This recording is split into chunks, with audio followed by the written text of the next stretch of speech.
Hello, guys, and welcome back to the HalfTimeCuppa Football Manager podcast with myself, IJ011, and my co-host Charlie Pumfrey, aka Pump32 on Twitch. How you doing, Charlie? I'm very good, IJ. Thank you very much. Lovely. Today we're joined by another brilliant guest. He joins us from the other side of the world. It's FootyManagerTV. How you doing, mate? Hey guys, I'm well. Hope you guys are doing pretty well yourselves. Yeah, good. Thank you, mate. Charlie, would you like to give a little introduction to our wonderful guest? So yeah, I think we're pretty safe in saying you're one of the OGs, I guess, of the Football Manager community. Like, I have memories of how many years would you say now you've been doing this in total? Yeah, my channel I created in 2012, so July 2012. I've been approaching that 8-year mark. So it's been a while. It's obviously I've gone through different stages of doing a bit of FIFA stuff as well, but yeah, it's as you expect through that time frame. You're gonna dip in and you're gonna spend more time through different periods doing a lot of content and taking a bit of breaks. Yeah, that makes a lot of sense. I think we'll probably touch on that a little bit later on when we get into sort of the content creation side when it comes to Football Manager and the community and where that kind of goes. But sort of going back now and starting as sort of maybe the origin story of where you got into football, like who do you support, where does that come from, and yeah, just sort of give us a little bit of the origin of what your football history looks like. Yeah, it might be a bit different to most. I got a bit more into it in my early years, or starting to get into my early years of high school. Being from Australia, I grew up, my number one sport was AFL. Some of you guys may have not heard about it, Aussie Rules. Some of you may have. And in Australia, we had one game televised every weekend, and from the Premier League on our free-to-air back then. I'm approaching on 30 myself, so getting a bit older. But yeah, way back then, we had one game every weekend that would be live, and a lot of the time that was a Manchester United match. So that kind of led me kind of getting into becoming a Manchester United supporter. Not from any real background, but the fact that they were the first club outside of Australia, I started watching a lot locally in the A-League, Australia's professional division. I support Melbourne Victory, so they're my normal not a normal team, but obviously well, by normal I mean you go to each match and that kind of stuff, especially the home games. Sometimes you got some for us. You got games in another state. Sometimes I may not travel. Sometimes I will. Just depends. How the weekend is for myself. But yeah, that's where it started for me, really. In my really early years, maybe the first 10, 11, 12 years of my life, I wasn't really, it wasn't that much into football because it wasn't really presented to me as much, you could say then. It just wasn't, televised a lot compared to, it's probably at least third, if not fourth most popular sport in Australia. So it doesn't get the same, kind of media coverage as AFL or rugby as well, or cricket, of course. It was a bit behind, and in recent years, it's obviously become a lot bigger within the country. That's for sure. That makes a lot of sense. So it stands in a stark contrast. Our first couple of guests have all been sort of UK based, and so their approach to it has been very much sort of they were born into the situation of either supporting. I mean, we've had a Norwich Arsenal fan first week, and then we've had a Newcastle fan, and then most recently we've had a Man United fan, but they've all kind of grown up in it. I'm really intrigued by that sort of coming to the sport without a sort of someone putting it onto you and you actually approaching it yourself and finding it and going, oh, this is what I like to watch, so this is why I'm going to get into it. But so you said Man United there. Have you sort of keep up with them still now? Obviously, I'm not sure quite what the coverage is like where you are. What's been going on recently? That game at the weekend. Friday. It's a lot better now. Obviously, we got like all streaming services these days, but even before that, we had like our number one provider. We have Fox Sports. It was televised that again through my high school years, so was pretty strongly watching Premier League every weekend. So not too different, but it's been an interesting year. This one, it's just in terms of the season, but then the whole coronavirus situation. But I think everyone's talked about that to kind of death. We've talked about it to death, really. We know, how it's kind of affected everything, and but it's been if we talk about Manchester United specifically, I still feel we're going through a transition period with Ollie. I think he's growing as a manager. Yeah, that makes sense. He's getting a lot more. It's easy for a lot of fans thinking you want a big name in. Obviously, Pochettino is always his name is thrown around a lot, but I feel like Ollie he's growing. That's how I see it, and I can see a good future with him for sure. Yeah, that makes a lot of sense. I think we can see they're starting to put a few of the finishing pieces in now to the squad, which seems to make sense. Bringing in someone like Bruno Fernandes wouldn't be something you do if you're still 5 to 10 years away from having anything of success. If you're Arsenal, you're not going to bring Bruno Fernandes in. Yeah, I was very a lot of fans are very happy with that signing, and then of course the development of younger guys like Mason Greenwood. Absolutely, is a very exciting potential in him. It's like the sky's the limit, really, with him. Yeah, that makes a lot of sense. So you're coming into this season, I think Man United sitting 5th at the moment, which isn't enough for Champions League right now, but I mean, depending on the appeal for Man City, that could be Champions League spot. So would you be happy with that, with 5th place finish, but kind of backdooring your way a little bit into the Champions League? Would that be a successful season? Yeah, it's tough to say. You always want a top 4, at least a top 4 finish. And it's crazy how the expectations change from wanting to challenge for the title and now just trying to accept like a top 4 finish and wanting to challenge. But obviously the last few years, it's become, like ever since it's become more a top 6 than a top 4. Of course, it's only become harder. Liverpool has ever so lovely. They've gotten better. We can't deny that. But it's a big change. As I said, when I was compared to 10 years ago or something like that, that's when Liverpool were kind of struggling, and now they've worked into a position. As much as you would hate to say it as a United fan, that's where we would love to get to again, because you got to look at it from a non-biased point of view. They've been a very good team this season. That makes a lot of sense. I think it's a reverse of the roles, let's say, with Liverpool, Manchester United. And then you got someone in between, like Arsenal are kind of staying Arsenal-like, to be honest. Yeah, they're kind of at the lower ebb of their range, but not out of their range. That makes a lot of sense. I think that's probably fair enough for Man United. I mean, we had a conversation at our last pod with Dupe. We spoke about Man United and his connection to the club and how he thinks the season's going.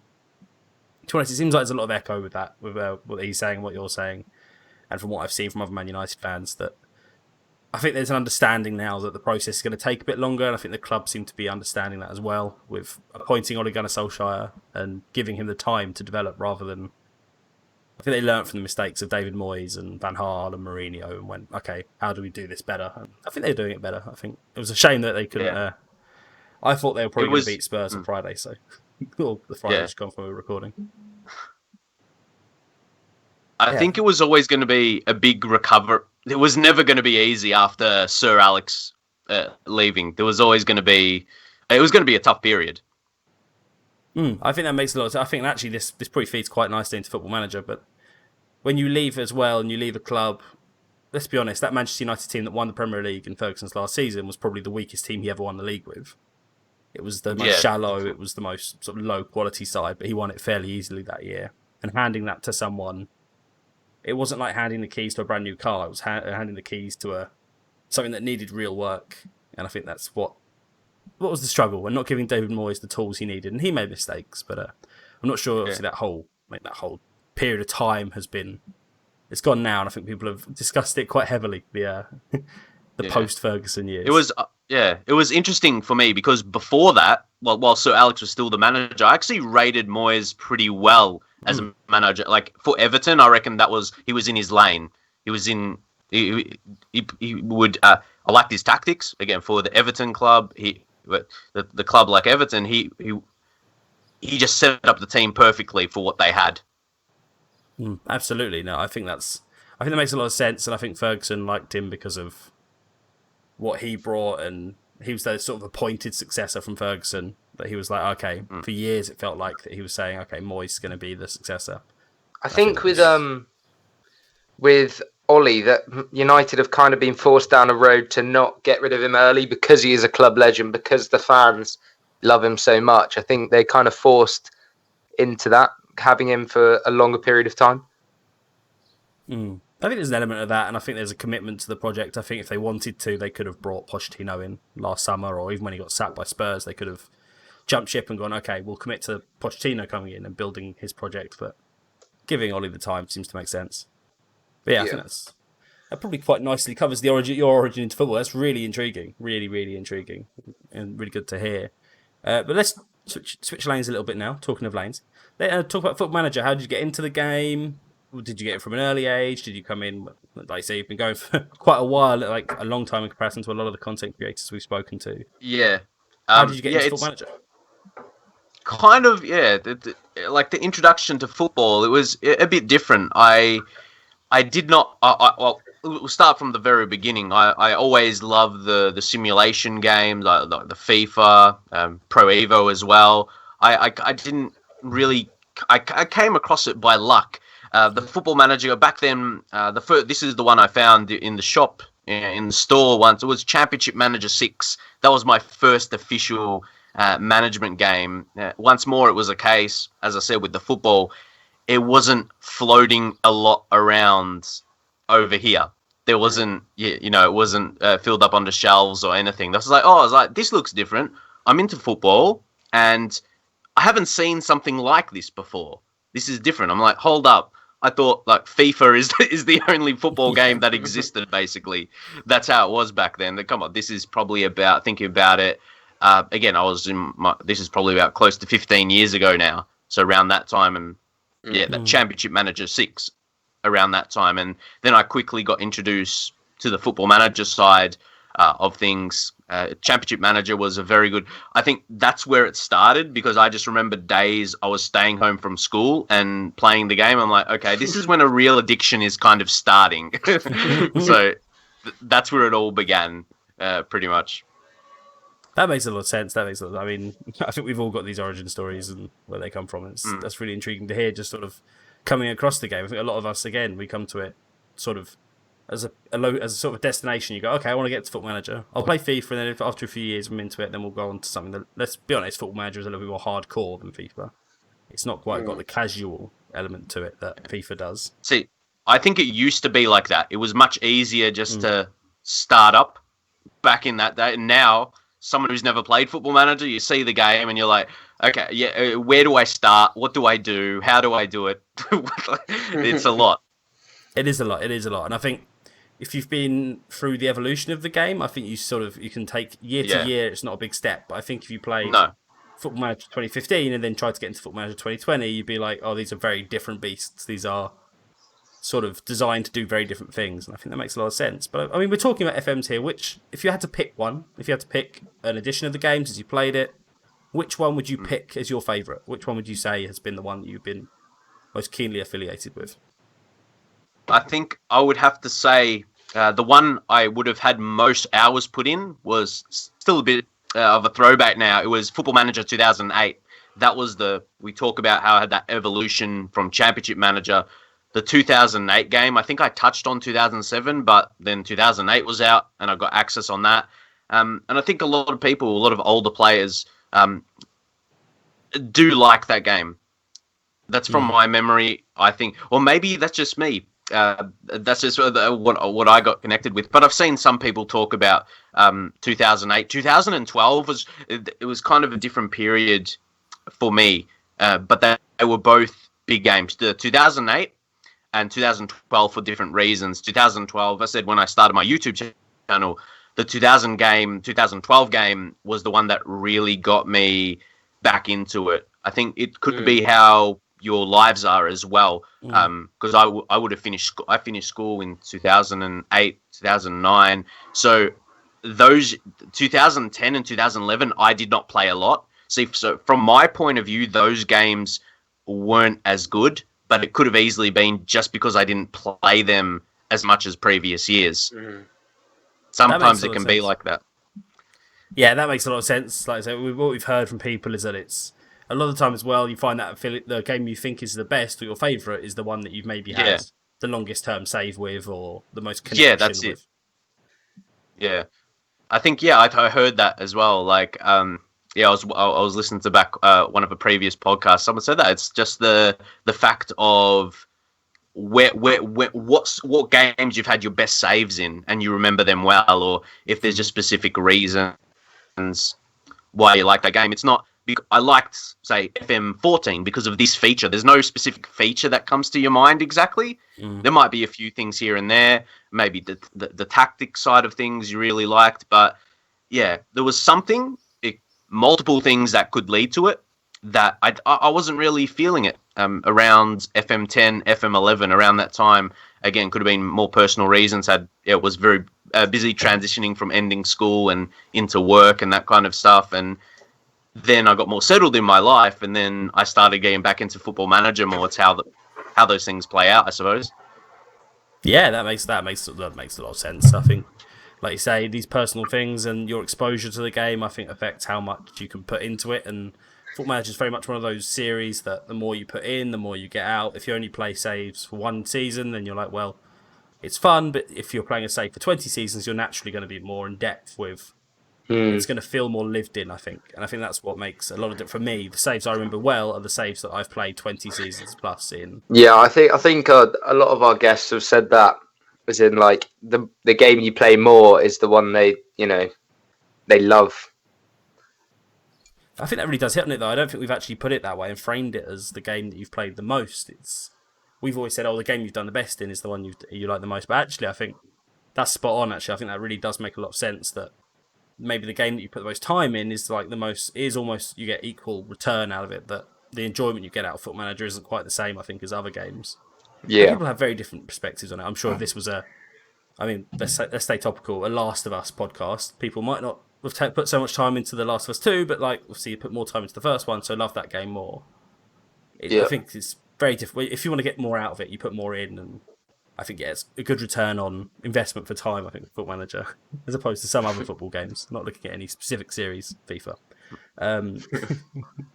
But that makes a lot of sense. I think they were talking as well about your affiliation with the games, and I think that probably brings us quite nicely to the current edition of the game. How have you found FM20? What's sort of been your... Yeah, this is a bit. It's almost a similar conversation because I've had some people asking me about what they think about FM20, and I've absolutely loved this year's game, and this is where I think streaming ties into it as well. I've absolutely loved that, and I think that increases. I think the fact I see other people really into the save I'm playing, and that just the fact that I already enjoy this year's game a lot. I think they build on the features. But that's where I come from, a personal reason myself. Most recently, I think from previous, I wasn't feeling the same FM around maybe FM17, FM18, and yeah, I really like how they have added more. They've added more things into the game, deeper features. I love the tactics side of things, especially when they added you can have the different like 3 different options. The 3 was it from from when you've got ball in possession and when you're out of possession. Oh, and in transition stages, in transition.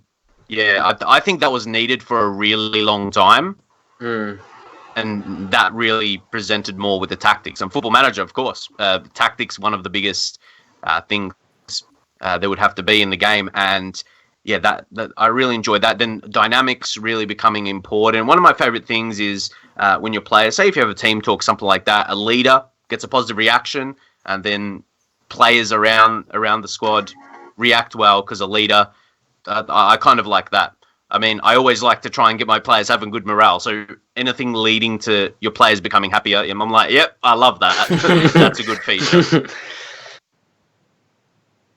Yeah, it's a really influential feature, I think, this year. Having good dynamics, I think, really does. I mean, FM19, you might say, had a bit more of an effect. I think they've kind of brought the range of its effects in a little bit more. It's not necessarily quite as life-changing, but it is important. I think you can definitely... A save can go wrong. After 10 years of it going right, it can go wrong if you've got a few too many players kicking off. I think that's a lot of sense. And I was going to say a bit of a controversial one might be the mentoring. Initially, I missed one-on-one. the one-on-one mentoring, but I'm kind of getting a grip on the groups now, and I'm noticing my players are learning a lot more traits as they were in previous years, and a lot of the time, most of the time it's good, but sometimes you may have a player learn a trait, and I'm like, I don't know. I don't know if that exactly suits you and the style, but because you get a lot. I might get one almost every month, to be honest. You get a player, learning a new trait, which initially is exciting, just as long as it suits your style of play and what you want for that player. But yeah, I think initially I really missed the one-on-one mentoring, and at times I still want to do that. You might see one specific youngster, you think there's an experienced player in your team that's a perfect one-on-one mentor for him. But overall, I do like how they've made it. I think you see some more positives. Yeah, would you kind of welcome the addition or them bringing back one-on-one, or would you rather have this group mentoring now? Yeah, that's a tough one. I think they should have it as an option that you could have one-on-one. It would make sense, opposed to this just only having it as group. The group mentoring. I think you should be able to have an experienced player mentor a younger guy. That would only be realistic, in my view. That makes a lot of sense. I think that's that makes a lot of sense as well. And I mean, we've talked there about gameplay of Football Manager 2020, and I think I'd agree it's been a really good addition of the game. I think the last few years they've really sort of gone from step to step, and they've learnt lessons on things that haven't necessarily worked. And unlike again some other football games, have actually taken steps to correct those issues. I mean, some people would say that the match engine this year had real issues at the beginning of the game, but I mean, I think now the state the game is in, and the fact they didn't just leave it like that, it didn't last very long of it being an issue. I think they've really learnt that lesson of being quite reactive, as well as sort of going, oh, this is what we want from the game, so if you don't like it, you can get off and play something else. I think that's been really good, I think, from my perspective. Yeah. But so we talked there about gameplay. How has FM20 been for you, sort of content-wise, whether that's just the game itself or the period of time it's been out? I know you said there that you've, and from obviously watching your channel, you've played with different games this year. You've sort of looked at doing things in a different way, which I think as a creator is always good. When someone's trying different things, I think it's always a good thing. Yeah, well, see, with this year, I've gone really strong with doing the streams, and I've done my longest save that I've done in a really long time. To be honest, and I'm loving that fact. Like, through my videos, I feel the content on YouTube versus on Twitch streaming is a lot different in the style of how it's created. You see a lot more on the streams, which I personally like. I had a bit of a struggle with myself in in terms of creating content with playing videos off camera. And you need to do that with progression, but then I feel I lose a bit of connection, and it's a bit of a grind playing the game, just sitting here, because I've been doing it for so long. I love interacting with the audience and having that's me personally. So yeah, it's always, you need a break. I think some of the biggest guys, I remember, maybe a couple of years ago, I think Jack worked the space. He took a few months break and then came back strong as ever, I'd like to think. So I think Football Manager is the type of game like that reflects not just content, just the game itself. I know myself, I've already touched on taking a bit of a break from the game through the years. I'm not sure if any of you guys are the same, but I don't think you play it year in, year out, week in, week out. You might have breaks from the game. You might not be completely into a save. It takes that time to get that back, I think. Absolutely. I think that's something that we've spoken about with other guests. We've spoken about that. There is a burnout, I think, with any game. I think anything you ever do, I think there's a burnout potential. And like you say there, people have taken the time to not only take a break from the whole content creation, it's taking a break from one element of the content creation and saying, okay, well, I'm not finding this as exciting. Well, how else can I use the skills that I have and the skills that you have to sort of deploy them against something else? I think that makes a lot of sense. And like you say, you found streaming really interesting this year. It'd be great to hear sort of more of your thoughts. How have you found sort of the FM community on Twitch, and how it sort of I think it differs quite a bit from the community on YouTube. I think there's a very different kind of responsiveness to Twitch, like you said. How have you found it? Yeah. No, I personally really loved it. I think that back to the interaction side of it is really good just for myself, and I've gotten messages from people saying how much they get from the streams, and that it gives you a better feeling. It feels like you're obviously you still get comments on YouTube, and that's another thing I feel. Twitch, Football Manager doesn't breed especially on streams. It doesn't breed as much of the toxic kind of environment, maybe of games like FIFA, or Fortnite, and those kind of. There's a more experienced content creator audience, or not audience, like just content creators, than you would find in a game like Fortnite or FIFA. So that breeds Football Manager. It's the audience of the game is older, and if we go back to think about of playing the game or being introduced to the game, I feel the younger audience, it's a bit too much for them. It's not their fault. It's just there's a whole lot of information in the game. I think it's easy. Okay, we want to play a game of football. Let's play FIFA. It's the easy go-to. So, but Football Manager, it's more a thinking game. And sometimes you like that. That's I know why I play that game. There's a lot of reasons why we do play Football Manager, but it allows you to. I like games like that. It just gives you that you sit down, you can think a bit. You get to think a bit, and I think that that is a part of why I enjoy Football Manager myself. But back to the content. For me, it's big interacting because I love to see that. To talk with other people about Football Manager. Actually, just throwback. I always used to go on the forums a lot back, ever since I played Football Manager. So this has always been something I've done. I've always connected with other people with the game. I was in groups as well. I think I was back on the Championship Manager forums, where you would do like a fantasy career with someone. I remember they would have you would have a budget, and you do transfers with each other, and you would message each other again on the forums, and I always had that connection to take it to that level, to have some interaction with others through Football Manager. Really, it's just something that I've always enjoyed. I think so. When I've thought about it in recent years, it's no surprise I've ended up doing something like this. Yeah, that makes a lot of sense. I think you hear that from a lot of people that do it, and they say not just in Football Manager. When you really want to engage with something, I think Twitch offers you, and streaming and YouTube, and offers you that chance to really engage, even just as like an audience member. For years, I've only recently got into streaming myself, but as an audience member, you could go into someone's stream and you could get properly involved. You can just immerse yourself in a save that you have no part in playing, you have no input on. You're like, I really feel like I'm part of this story that's going on, and you're part of what's happening. And I think that's what sort of drives the Football Manager community, as opposed to I've gone to watch a FIFA stream, an Ultimate Team stream, because I want to watch someone open packs and get a team of the season, or whatever the current money making technique is on Ultimate Team. Yeah, that's not a lot of appeal. I would say it's not the same. I feel Football Manager has more a story in the game. If you're watching someone do it, opposed if you're watching someone open packs, it's how much what level of content do you get from that? It's the excitement part of it, but I feel that only lasts for so long. Yeah, it's almost the fast food alternative, I think, to Football Manager.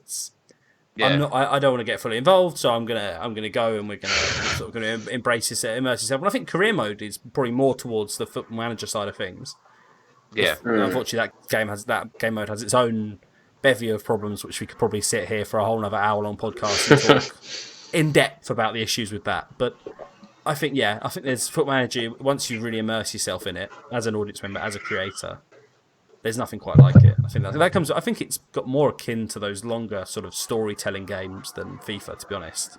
I know it's both football. They don't share a lot in common. I think that's the real sort of my perspective on it and how it comes across there. But yes, you spoke a minute ago about this year. You've had your longest ever save on stream. Could you give us sort of a bit of a background on that for people that are listening and maybe haven't caught up on it yet and would like just to know what that was?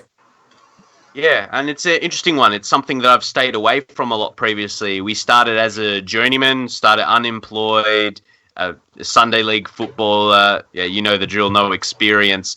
And my first job was managing Cameroon's under 20s. So I'm like, yep, this is going to go well. And then my first club job was Young Lions in Singapore. And the things weren't looking good. I'll tell you, I'll tell you that. I was like, I think they were from my memory, you couldn't sign players outside of Singapore. And, you're going to struggle then, basically, to improve the team. And I think they were the only team. I think they're seen in real life as, the name might give it away. They're like produced to try and produce the younger players. Not saying they have a good youth academy, because they don't really at all. but like it seems where the younger players get their experience and get a look into first team football. But yeah, I quickly jumped ship and took the easy route. I found myself back in England, and I went to Hereford. I got a promotion. And then this was the first season, still keep in mind. So I think that was my third job in season 1. But they were in a relegation zone.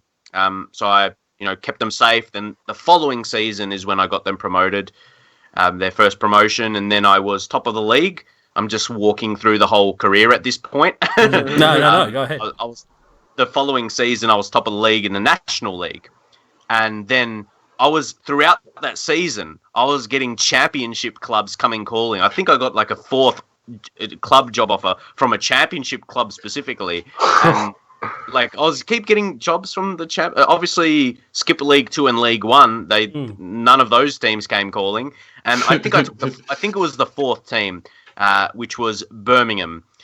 And it was an interesting one. It was the same. I think each club job, like not each one, but most of them have been. I got that job when they were struggling and they were in the relegation zone.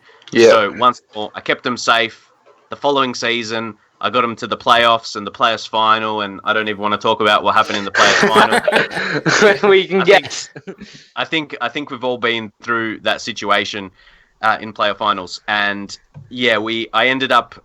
It's very hard when you lose that playoff final to go another season, especially how long a championship season is. Yeah. I struggled to do that again. So I ended up in Russia and managing CSKA Moscow. Wow. That happened. Like, yep, that was a bit of a shock. But then I found myself, I became a Champions League manager. I was in the Champions League with CSKA. So in a few years, I turned around just like that. I was in Singapore struggling, doubting my future, if I'm going to make it as a manager. And yeah, took my bags, went to England and built up the divisions. And at CSKA, I brought a very nice striker by the name of Tammy Abraham over to Russia with me. And yeah, he was banging in some goals. So it was a bit of a journey. And then that led me going back to England. Shock. And then I was at Bournemouth. At Bournemouth, still my current team, and the same case. They were struggling. I got them in a safe position, and then I think it was season 3. Season 3 with them, we won the league. Wow. With Bournemouth. Wow. So we had a lot of improvement, and I don't want to give too many spoilers, but we on the last stream actually of recording this right now, I went to do it again, and it went right to the final day. It went right to the final day. We needed Arsenal to beat Man City, that was like the game week before, and that happened. And if they didn't, I wouldn't have won. I would not have won. So relying on Arsenal to get a result against Man City, a win, mind you. So we attended the game. I'm not sure if some of you guys do that. I think that's another thing on stream. If I was playing that myself, I'm like, just let the game play out, whatever the result's going to be. But they're good for the audience. And yeah, we were getting behind Arsenal, which, that's a hard thing to do. So just to clarify, how many seasons are you in? that was the end of season 10, so we'll be going into season 11, and of course I've missed out a big. I had some international management during that period where I was at Ivory Coast, and now after the Euros, I left Ivory Coast after a little bit. I found it a little bit too much, but then after the Euros, France, they had a poor campaign in the 2028 Euros, I think it was, and yeah, they were available. They were available with Portugal as well. I applied for both those jobs, and they both offered me. I was like, suddenly I have a choice between France and Portugal.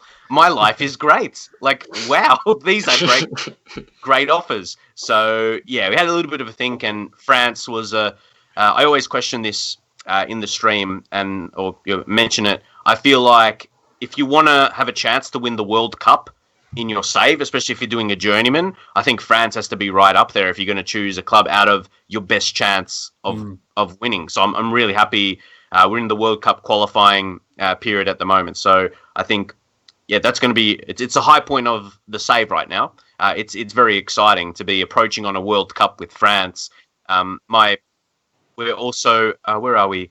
85%, I think it is 85% the reputation. So going all from 5% when we started. So it's been a long road. It's been a long road. I think we're getting to the heights of it now, and the goal. We've struggled in Champions League. I already talked about the success with Bournemouth in the league, but yeah, we've had struggles against Bayern Munich, and yeah, that was the previous season, and we got we got killed against them basically. And I'm like, okay, there's a bit of a difference. Away, especially away in the Champions League, those can be real tough. So right now we're judging if we're going to move to a team that will stand that can splash 60 or 70 million on a player.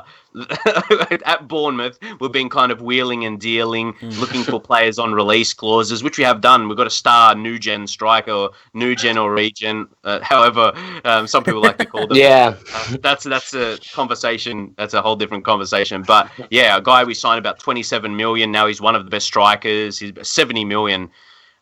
So he's very, very good. So yeah, but that's how it's been. A few of our players, our better players, have been like that. Again, looking for players to sign on, release clauses. So opposed to just going for the very best. Like recently, I saw Man City check their transfers. They spent 227 million on a player. Like, how can you compete with that? Like, that's crazy, and that begs my question. I'm like, surely there's got to be a limit to give us a chance. You can't. How are you supposed to compete with a team that's spending over 200 million on a player? It's just then you see this like the transfer history. They've spent like over 600 million, and then like they're sold about 200 million. It's something like it's an insane. Just the fees when you look into some clubs. City is one of the biggest names. So it just. Yeah. Sorry, carry on, mate. Nah, that's fine. I'm just saying, it's a bit fantasy-like when you look into the Manchester City's transfers. I think one thing I'd be wondering to know is that can an AI team, fail financial fair play, or does that just not happen? Yeah, I'm not really sure. I almost experienced that when I was at CSKA. It said like with the projection. Yeah. But in the end, we were fine. I think it was just because we were anticipating, or the game didn't really see the money we were going to get in. Being in the Champions League, of course, we were fine. I haven't experienced something like that yet in terms of financial fair play, or seen it in the game. If teams are going to get suspended from the Champions League, like Manchester City, if that's going to happen or not, or who knows? But I haven't experienced that myself. I'm not sure if anyone else has.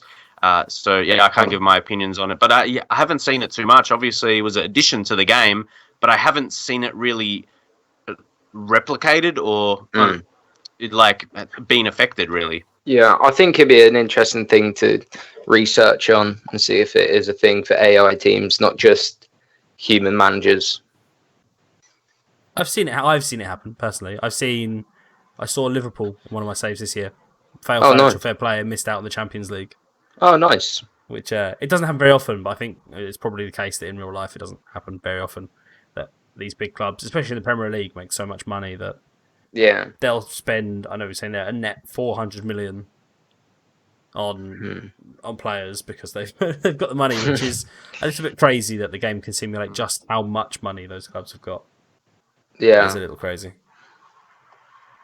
I was just going to say, I'll give take a challenge. I think it's like in the MLS in Australia, we've got a salary cap, and we've got very limited transfers you can make, limited money you can spend on players. Like even in real life, like generally the sub benches, they're like players on the bench. There's a lot of younger players. We've got very, very strict salary caps here, so there's no salary caps in the Premier League and a lot of leagues in the world. But it's so different. It's so different to what we're seeing, what you see in Europe, what you see in the top leagues in the world. But if you want a bit of a challenge in Football Manager, again, you would have maybe given you a chance in MLS. That's definitely that's a different conversation as well. A lot of people have suggested to MLS save, but that's almost like a new person playing Football Manager. If you've never managed in the MLS before, it's a whole different ball game. There's a lot you have to. Yeah, we've got a friend of the pod who's just started a New York City save. Josh Peach just started one on YouTube, and he seems to be struggling with the amount of rules that he's having to deal with. And I mean, I've tried, and you get the initial email which explains all the different kinds of contract. And I love the MLS, and the game. The Football Manager is very good at simulating all the rules and stuff. But that's more of an MLS problem than a Football Manager problem. Yeah, that's a little crazy. Yeah, that makes a lot of sense. Yes. I mean, that's great to hear about that save, and the fact you can do that all live. You'll have people that would have come in.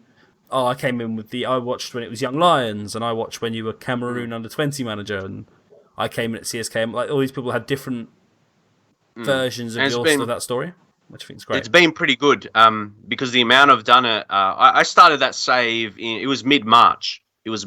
So that was in that period of time. I'm very happy with how much I've been able to play through it in from this period of time. Obviously, it's kind of just before the time the corona hits, I reckon.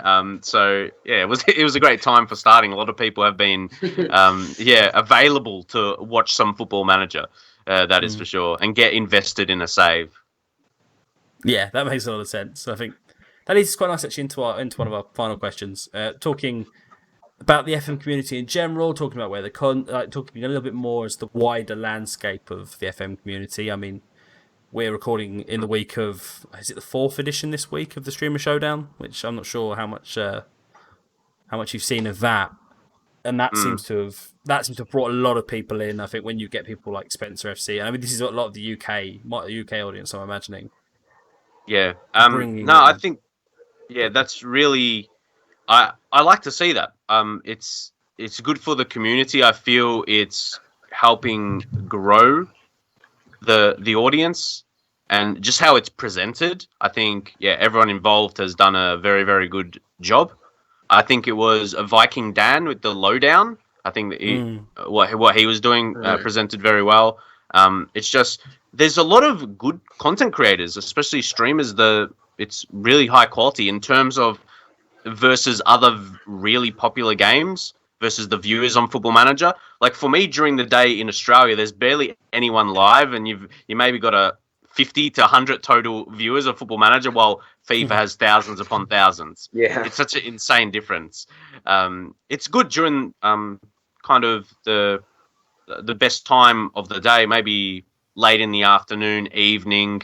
There's a lot of people streaming FM, but when it's when it's for me during the day, there's barely anyone streaming. There's a few Australian streamers, but it's like in comparison to a lot of the other bigger games, Football Manager is still it's not that same level. But I think I can see the progression in that. There's a lot more as years go by. If I compare to a few years ago, for sure, it's we're slowly reaching that. We're growing each year, so it's nice, and it's more than easy to talk about that. It's more than the numbers as well. I'd say it's the content and the quality of that. Yeah, I think that makes a lot of sense. I think there's a lot more in years gone by. I noticed there were lots of people giving it a go and then sort of just putting things out there and seeing how they go and not being as worried about what the content, just being like, well, I've got to put it out there. There seems to be a lot of people that are taking sort of the quality approach and going, well, I need to do this and do this properly and sort of build around it. And I see a lot of the streamers that are coming through now and really making their streams interactive, making sure they work properly, obviously, but look in like sort of intriguing. And I think Football Manager has struggled for a few years to have that sort of that base of creators. But I think now it's as strong as it's ever been, if not the strongest it's ever been. Yeah, I would even say on YouTube it's been like that. It's evolved from a few years ago when I started. The last couple of years is some of the content creators have added a bit more into the videos other than just sitting down and playing the game. And I think that helps. It adds a bit more opposed to just sitting. It gives you a reason to watch a series maybe instead of just watching, a series on Netflix or something, to invest in it the same way as you'd watch something like that. And yeah, I think some of the lads definitely create their series in that way, that it's very engaging. Yeah. Yeah, and I think there's always going to be a place for people that make content that is sort of playing the game. This is how I'm playing the game, and there will always be, I think, a place for the more I'm focusing more on the gameplay here than working out on. So if we're talking about content creators that have recently looked at things, sort of not just the Football Manager. I think the archetype of that is Dr. Benji. I think he's the one, like he comes up every week, and we're going to have to get onto him because it'd be good to hear from him. Not just the storytellers, it's this is how I play the game. Like, it's almost, there's lots of people. Zealand has been very good at it. He'll show you how to play the game, how to do certain things, and how to get the most out of the game. And I think people like that bring, and yourself, I think, falls into that category as well. I think that brings its own audience, and I think that's the core, where the core of Football Manager has come from. I don't think that will ever go, that will ever cease, even if the next version of the game is not very good, which I'm almost, it's going to be a monumental challenge to get FM21 right at this moment. Yeah. It's going to be a bit crazy. So yeah, I think that makes a lot of sense. I think there's a space for all of it, which I think that diversity of content is where the game is really growing. I think as much as just the content itself. But yeah, I think moving on then, we're talking, I've just mentioned it and I've given myself a segue, not used it. We're talking there about FM21. If you had the power right now to sit in the seat of Miles Jacobson and decide what goes in and what doesn't, what would you add / refine for FM21? What sort of feature? What sort of, is it, whether it's the game engine or the match engine? Sorry, if you had the power to decide, what would it be? Yeah, I think we've got to start on that. The match engine, I've found a lot of. I think it just needs fixes. It needs fix. I'm fine with it. I don't really feel it's as necessary where they need to up the graphics quality. Obviously, that I just the errors, the one-on-ones which they did address, I still find there is quite a few, but I think it's still balanced okay. You can't expect. I think everyone, you miss one or you hit one shot at the keeper, and like one-on-ones, they're still not working. But you can't score every single shot at the same time. But a feature in terms of features, something I've experienced through doing international management. There needs to be more apart from selecting your squad and tactics. You can't do any training, international management. I think that's lacking a lot. That's obviously a lot of people do club management. I feel not a lot of people get into the international side of things because there's just less you have to do, and that when you're you might need a holiday a bit. So yeah, that's a bit of I think the experience of managing an international team could be refined a bit more and a lot added. I think I don't like the fact, of course, in a player's development, a club is going to be so big for that. There's only so much an international manager can do, but I still think they can add a bit more once. If you got a World Cup and you can't really do much with training. That doesn't add up really well for me, that you're not really involved with the training for big competitions. I think that doesn't truly reflect real life. I think that makes a lot of sense. I think that's not actually something that someone's brought up, and it's a really good suggestion. I like that a lot. Yeah. I like that. It makes sense. I think international football. I've tried before. My plan for this summer was to do England at the Euros, and obviously that's not, which I can still do, I guess, but it's not quite as relevant now as it would have been had we not had the last 3 months, and obviously the issues that have arisen in that time. But I think that makes a lot of sense. I think international management could do with a little bit of a spruce up, let's say, and some more features added to it. I think that makes a lot of sense. But yeah, I think that's probably a good place to wrap it all up. I think so much there. We have. It just felt like a little chat. All I want to say is thank you so much, guys, for watching the Halftime Cuppa Football Manager podcast. It's a massive thank you to my co-host, Charlie Pumfrey. Where can we find you, Charlie? You can find me on Twitter at PumfreysterFM and on Twitch at Pumfreyster on Twitch. You can find me at IJ011 on Twitch and at IJ011_ on Twitter. And an absolute massive thank you to the man who joined us from the other side of the globe. Where can we find you, mate? You can find me on YouTube, Twitter, and Twitch, or FootyManagerTV. Lovely. Thank you. And please do come back for another episode next week. Charlie, we do have another incredible guest, don't we?